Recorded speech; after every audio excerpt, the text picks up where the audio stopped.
Let's go. Keisha Cali. What the business is. Keisha Cali. Let's get to it.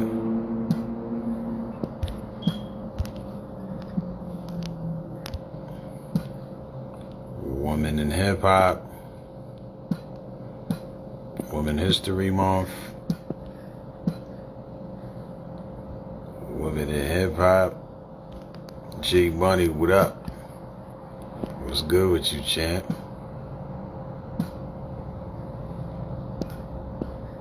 What's good? We coming to you straight from Cali today. Women in Hip Hop series. Talking to some movers and shakers.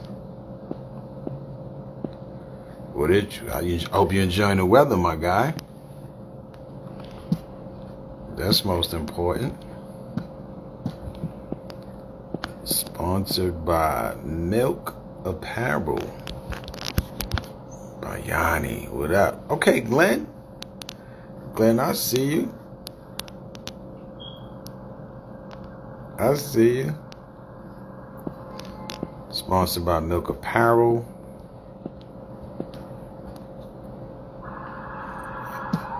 MILK.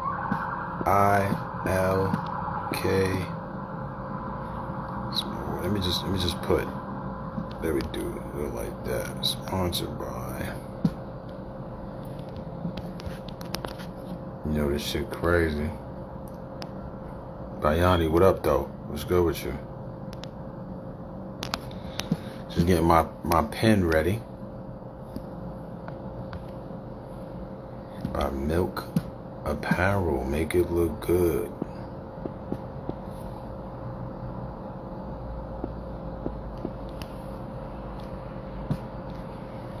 You know what I mean?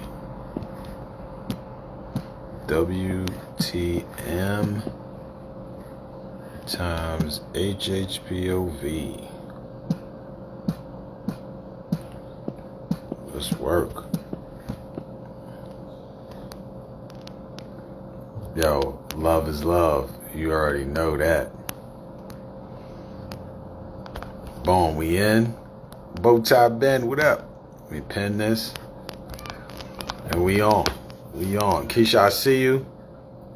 Let me get you in here. Oh, I got some questions for you. Let's get involved. Keep this phone where it needs to be. Let's get to it. Keisha, you got my request? I know we talking about technology from the West Coast to the East Coast. So let me see what's going on. Let me see if it's working.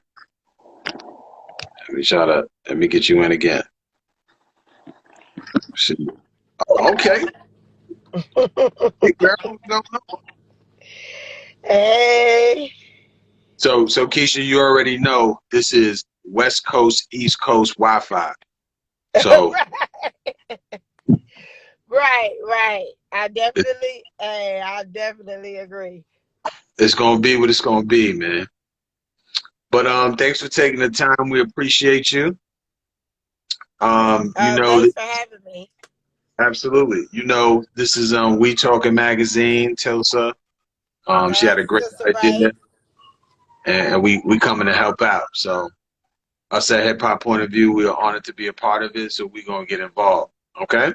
Let's do it.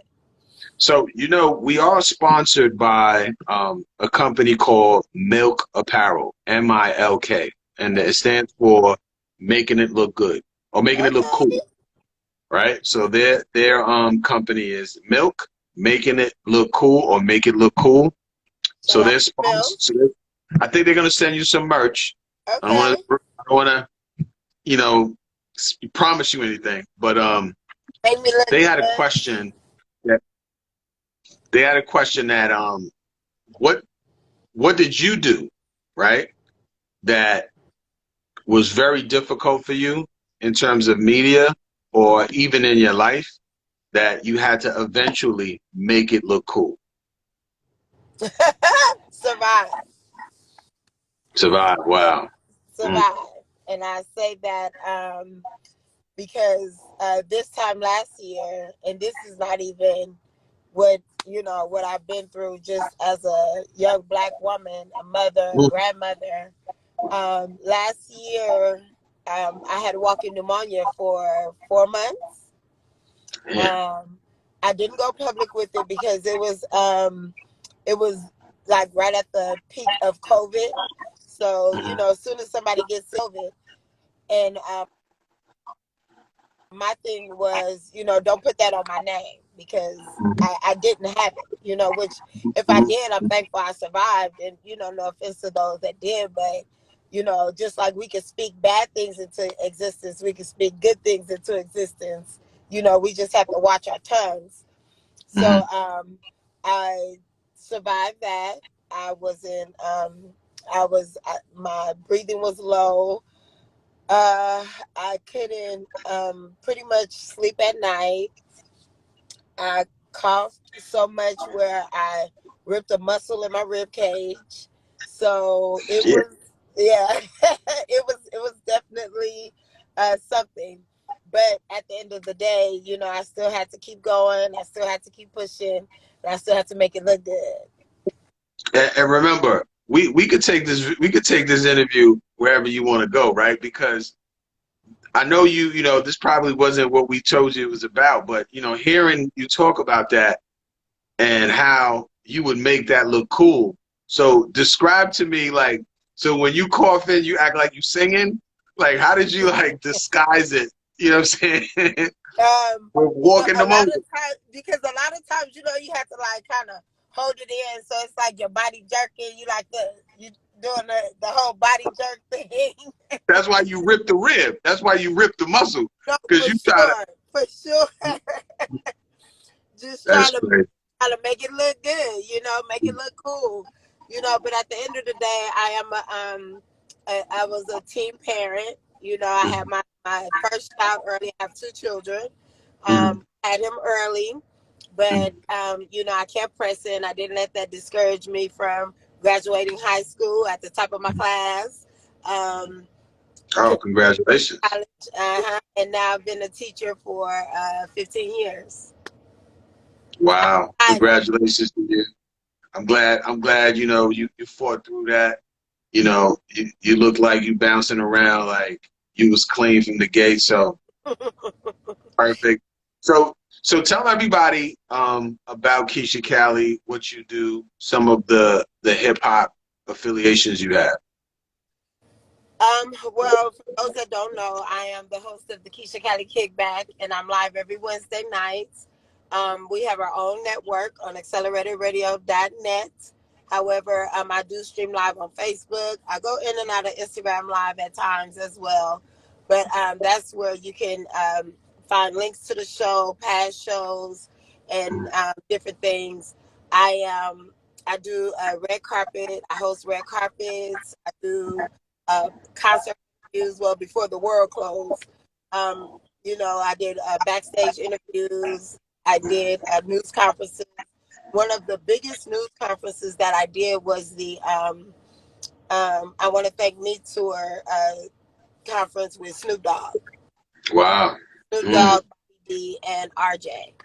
mm, Um, I have interviewed people as long as the line can come across. wow. I also have had different hip hop legends not only come on the show and be interviewed, but they've done drops for my show.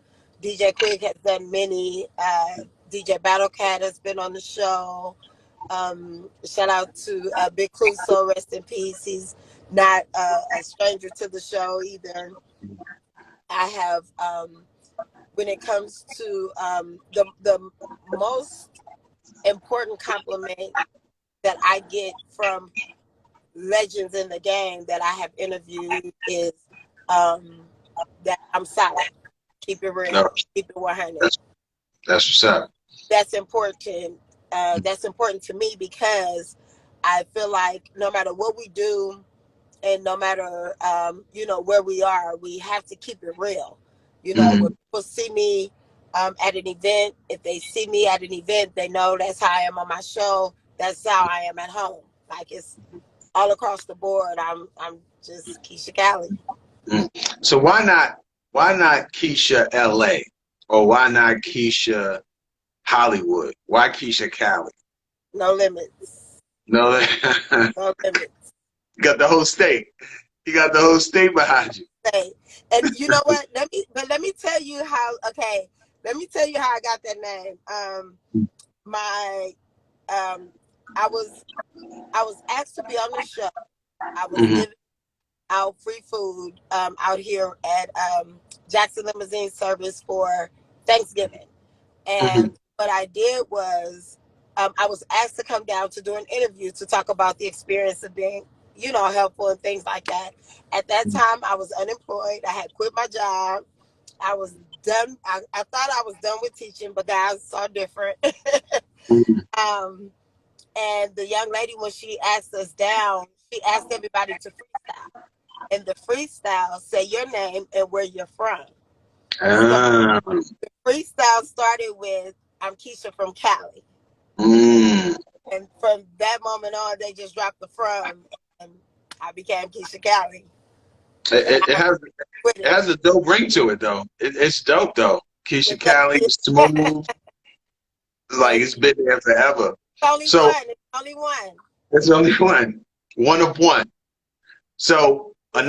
another question I have, and we want to use your perspective because you're from the West Coast. I'm from the East Coast. So, Big is for Notorious B.I.G. This is a very big month for him, celebrating his death and, all he's accomplished. What was your take on the beef or the East Coast, West Coast scenario at that time?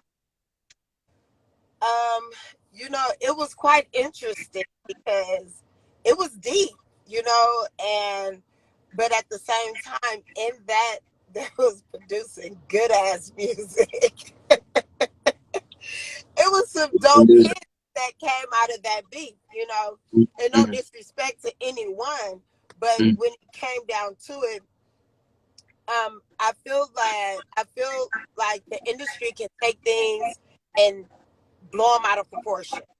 True. I think that not only was it blown out of proportion, there was a lot of middle people in it, not really understanding that if, just say, use for instance, Pac and Biggie. Hmm. Pac and Biggie sat down and had a conversation. I'm sure it would be translated different from what Pac's assistant or his homeboy would refer over to Biggie. You know, I True. think if it was like more of a one-on-one conversation, that things would Mhm. be kind of received differently and it will be understood on a different level.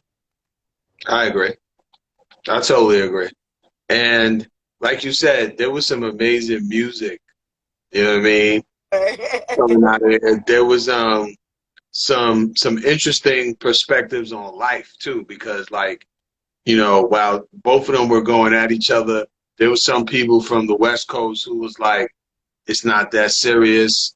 There were some people who were like, yo, it's all about war. Same thing with the East Coast. Like, we were torn. Like, for the first time, the hip hop culture was torn. We didn't know who to rock with. We didn't, we all had our, biases, but we felt a certain way. And it's Did like you you ever, can rock with the West because you're from the West, but then, Biggie make good music. what I mean? You can't turn your rhythm off. You can't turn your ears off. You know what I Right, mean? for Did, sure. Is there anything about? Have you seen the special? I got a story to tell. I have not. Yeah, there's a new angle on Big Story on Netflix, and I I might think check it out. yeah, check it out. I got a story to tell. So it kind of opened up a whole because there's been so much literature and documentation on Biggie. You thought you knew everything. You know what I'm saying? So this kind of gave I some stuff did that we see didn't know. the movie about his life, his story, and I also saw Pac's movie, and Mhm. how it, But to me, I think a lot of that was fixed. to make it look a certain way. Mm-hmm. But because I'll be 45 this month. Mm-hmm. So that's my era. That was my time. I lived through those times. And I'm like, well, that's not what I remember. But I wasn't there. I Yeah. can't say, You didn't do the film. You didn't do the film. but Mm-hmm. I do understand people's perspective and, the producers and things that they want to, they want our people to look a certain way, which is okay. You know, it's okay. That's But good. I would definitely check that out. What if you saw, you know, old Key, not young Keisha Cali, right? Young Keisha Cali, young journalist Keisha Cali. Was she ever? Did you ever have a like an idea of asking Big a question? Do you have a question as a journalist, as a hip hop journalist, that you wanted to ask him? I would. Mm-hmm. And my, my, I think my main question, one of the most important questions would be about his perspective of certain women.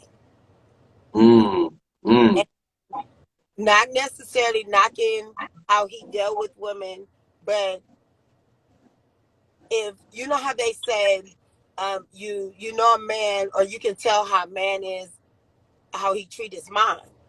mm-hmm, But from what was depicted, he treated his mom different from the women in his life.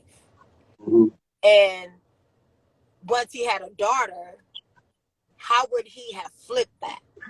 What would have mm. made a difference in how he dealt with and treated certain women in his life? Well, let me help you out, right? Let me help you out with that. You know, men like a lot of people, you know, we have a hypocritic side. You know what I mean? We have some hypocrite stuff. We have some I stuff that, agree. you know what I'm saying. So we want to treat women a certain way and be very, social. But then we have a daughter and we want her to be abstinent. You know what I'm saying? We don't want her dealing with nobody. Hmm. You know what I'm saying? And that's not how we treated the women we dealt with when we was men. You know what I'm saying? So, Right. that's the hypocritic side of us. Yeah. And Oh, that's I definitely, I get it. I definitely understand. I mean, I'm a grandparent. I have a son. He's 28, and he has two daughters. But in my thoughts, understanding how we do things and how we go about things, and how he is a public figure. Why was it so different on when it comes to not necessarily his daughter, but his mother versus how he treated the women or the yeah, woman?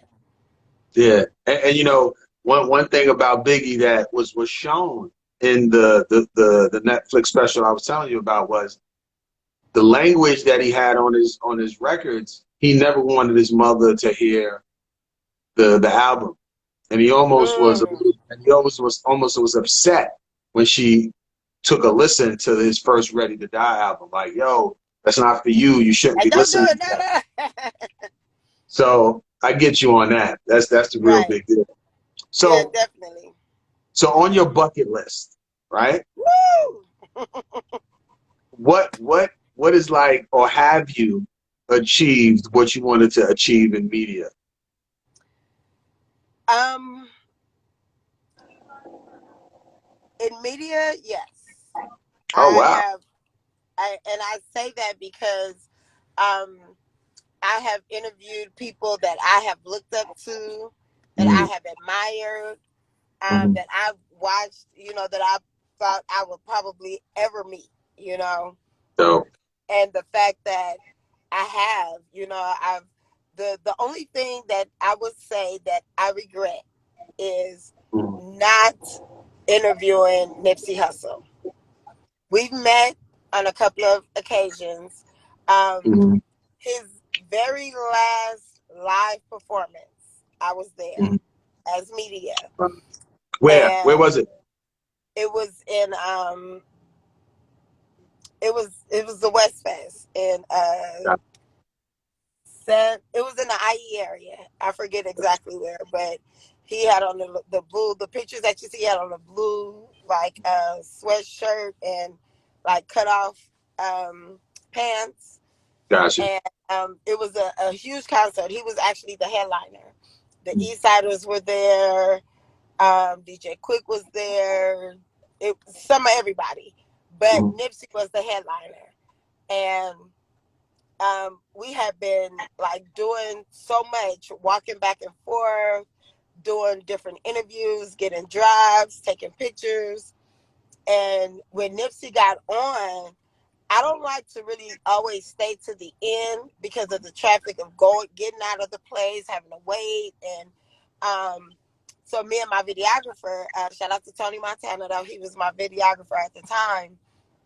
He I was like, let's just roll out. I was like, we got a lot of footage. We got some great interviews. And he was like, you sure? And I'm like, yeah, because everybody was still there.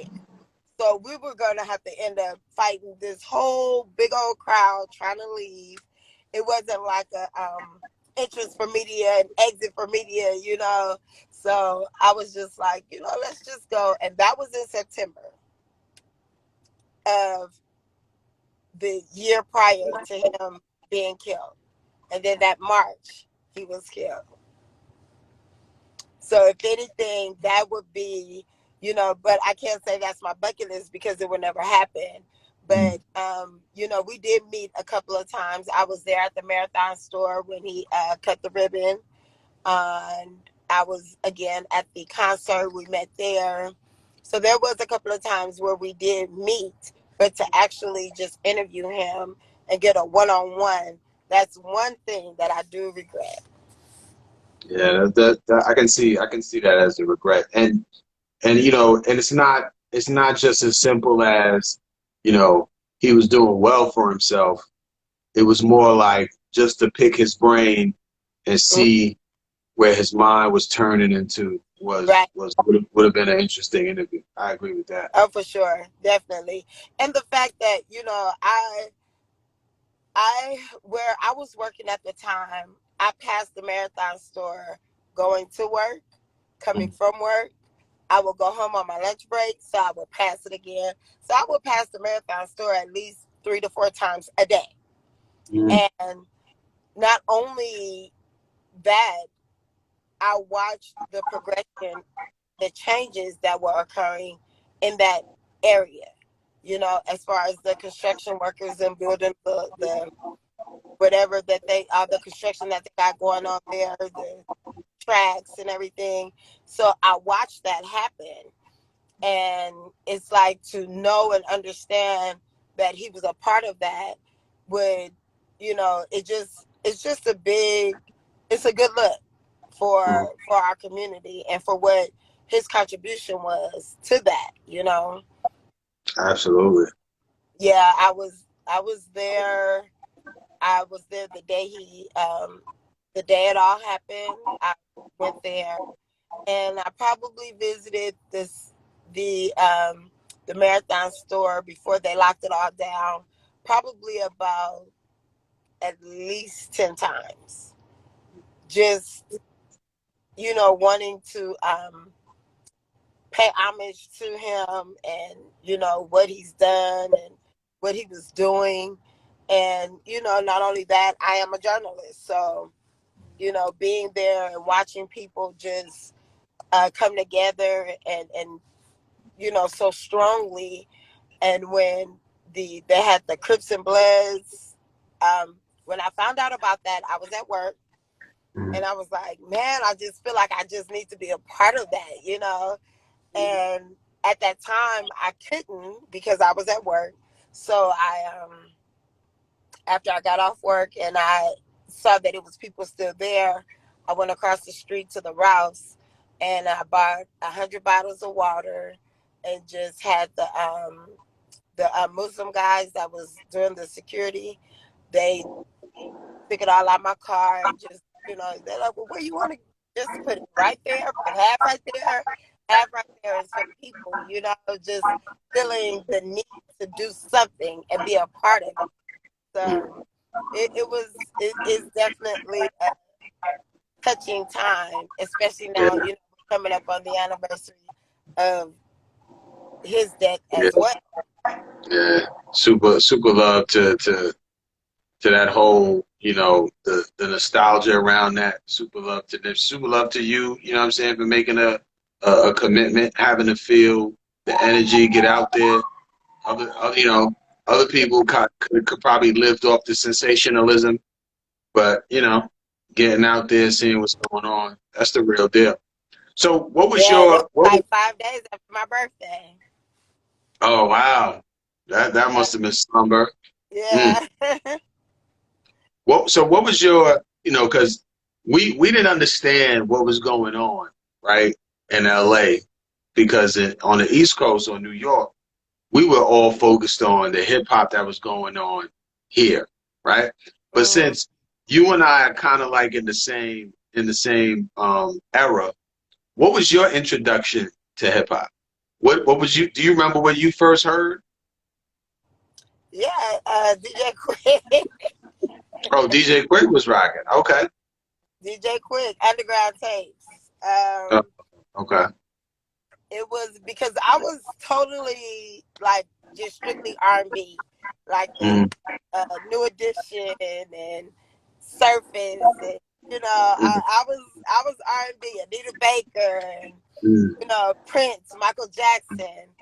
So But you wasn't Grandmaster Flash and all that. no, Like, I wasn't. But the thing about it is, I was like, so it was a cross between DJ Quick and mm, uh Dougie Fresh, mm, um, Slick Rick the Ruler, Dana Dane. Because okay. I was going to school in the Valley, and we would listen to 1580 K-Day, and that Mm, that was like the first black hip hop station on this side. gotcha. Gotcha. So it was definitely like one of those, okay. And then because once we started listening to that on our way to school, we would travel for probably like an hour and a half to school, Mm, up mm, an hour, and probably even longer back because there was so much traffic. But I was like always the one lip singing or singing the words, getting in trouble because I wouldn't stop singing. But like when You Be Illin' and all that came out, mm. that was my stuff. So But it wasn't. then It I wasn't. think where I fell in love with hip hop was Mm. when I heard DJ Quick. It wasn't World Class Wrecking Crew with Dr. Dre and them. It, because it wasn't. I didn't get into that till afterwards. Copy, copy, copy. Until Gotcha. afterwards. But they became my shit too. But There you go. I fell in love with hip hop with DJ Quick. Mm, perfect. So first of all, we want to let everybody know, this is Keisha Cali. Um, this is the series, our Woman in Hip Hop series, and we talking magazine and hip hop point of view. We have a couple of people to highlight. You're setting it off, right? You're Hey, the first, you know what I'm saying? Keisha Cali setting it off. So, we want to let shout out to everybody my know. girl sister, right? There you go. We want to, highlight Women's History Month. We want to highlight, women in hip hop. We also, at Hip Hop Point of View, we try to focus on women and their contributions. We have a Sister Saturdays because I do notice as being in the game and being a journalist or observing, there is very few women content based on women. And when it is, it's usually from a scantily clad perspective. So, we can change that. Right. Keeping it real, we can change that. Now, one question before we go. Um, as you can tell, a lot of the big media operations get to talk to all of the artists, but usually a lot of those artists are talking to the grassroots media before they get there, right?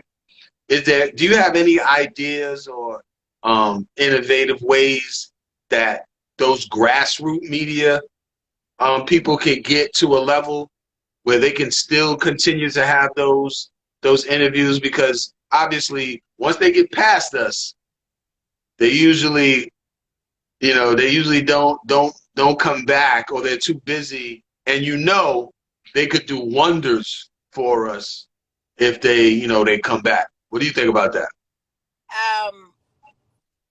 That's one of my biggest, I don't know what, I guess I will call it a pet when it comes to media, is when, people or certain artists, they get to a certain level where podcasts or grassroots, as you would call it, are too small for them. You gotta pay them to, be a part of it. But one thing I've learned is to get a connection with the PR. Mm-hmm. PRs are more important than the connection with the artist, because the PR is a person that can calendar what it is you're requesting. I have numerous. I feel that I've had so many different artists on my show.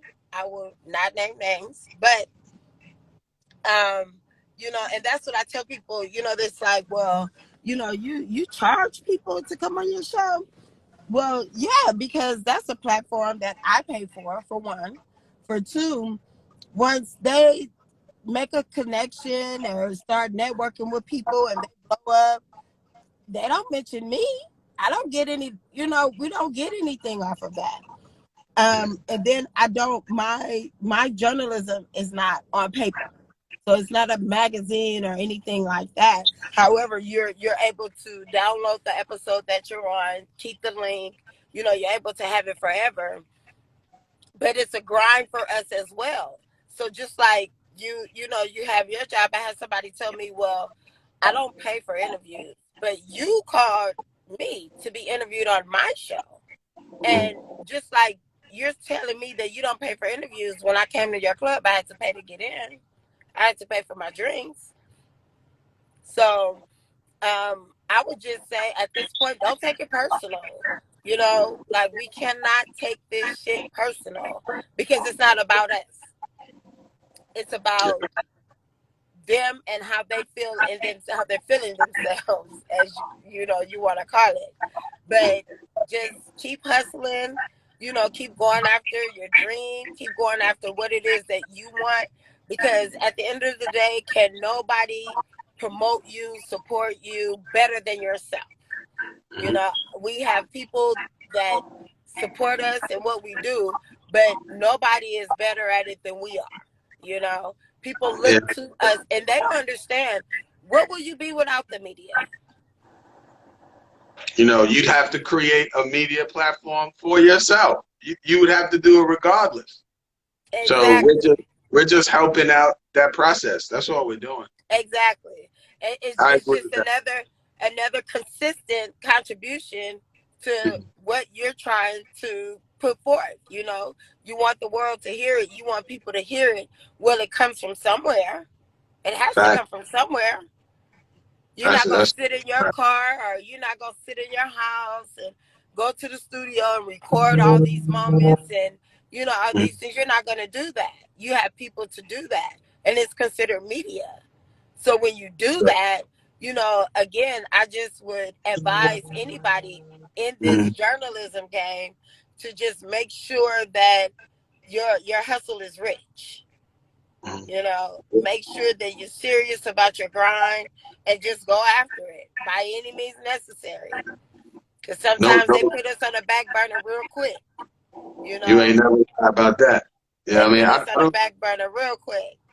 That's something that I'm glad you gave me your ideas and what perspective to look at it, because that's something that I'm pretty sure a lot of media people go through, and it can be discouraging.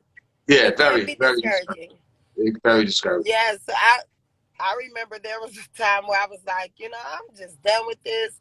Like, I'm not kissing no ass. These people want you to, stick your nose up their ass to try to get them to do interviews, But again, shout out to my guy, Big Cluso, rest in peace. He was like, girl, you better knock it off. You Like, better get out your feelings. Get out your feelings and let's get to it. You know what I yeah, mean?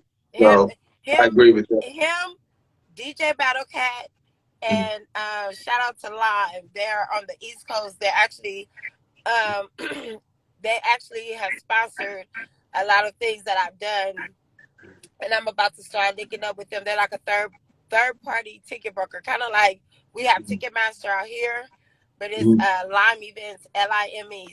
Look them up. Matter of fact, they like Okay. they give me tickets and stuff to give away on my show, and it's Oh, so, they sponsored my first backpack giveaway event, bought everything, but it's people like that make you kind of say, you know what, let me get my shit together, because we are needed. mhm. We are needed. And some people, and you know what? I wanna make this very clear. There is somebody who appreciates you, right? And they may not be the one who blew up, but there's somebody who appreciates you, and focus on them. Focus on Exactly. them. Yeah. Y'all could build something, and also when you blow up, make sure you aren't doing the same things Right. that you had a pet peeve about, or you was upset about, or you was disgruntled about. Right. You know, you make sure you change the game. So For sure. Keisha Cali, we appreciate you for Yes. taking the time. Tell them how to get in contact with you. Tell them what you got going on. Well, everything on my social media platforms is Keisha Cali. So Twitter, Snapchat, Instagram, Facebook, everything is Keisha Cali. Um, Again, you can find me live every Wednesday night from 8 to 10 o'clock p.m. on the Keisha Cali Kickback. And, just hit me up. You may find me on your nearest red carpet. That's me. Let's do it. Let's do it. We Talk a Magazine, Keisha Cali, Hip Hop Yes. Point of View, Shout sponsored out by to Milk. Sarai. And Yeah, just to highlight her real quick, I have to pay homage to her because, she keeps me connected on the West Coast. I mean on the East Coast. And she keeps she keeps the bridge connected, and I appreciate her love for the West Coast. And, she has given me a new love for the East Coast. So I appreciate you guys for reaching out. I appreciate this opportunity. And, let's just continue to celebrate one another, support one another, have each other's back. Anything you need from me, DM me. I answer them myself directly. So please well, keep in touch. you got me now, so tap in. I'll send my number as well. You on the East Yes, Coast? It's all love. It's a one big network. We that's what's love it. up for sure. All right, We Talk a Magazine, Woman in Hip Hop, sponsored by Milk Apparel. Make it look cool. Keep it Hey, stylish. making it look good. We had a great time. Thank you so much. Have a good one.